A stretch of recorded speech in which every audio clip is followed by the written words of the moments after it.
এই বাংলাদেশ 3বার স্বাধীন হয়েছে। একবার 71-এ, এটা পাকিস্তান থেকে স্বাধীন হয়েছে, আবার 75-এ, আবার 5 তারিখে। অনেকে মনে করেন শেখ হাসিনার দোষ, শেখ মুজিবের কি দোষ? আপনারা ইতিহাস জানেন না, রাষ্ট্রকে জিজ্ঞাসা করেন। শেখ মুজিব বাংলাদেশের 25,000 মানুষকে হত্যা করেছে। শেখ হাসিনার থেকে বেশি দুর্নীতি করেছে বঙ্গবন্ধু।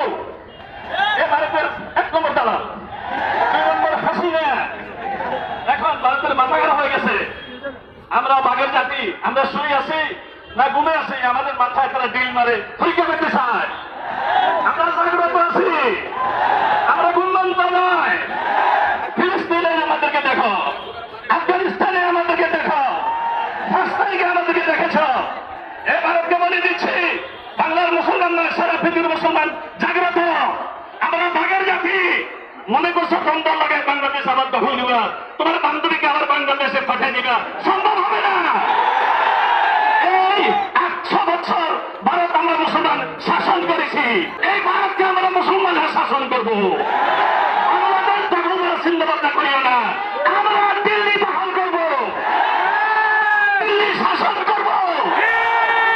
জিহাদের জন্য, হিন্দুর জন্য আপনারা তৈরি আছে।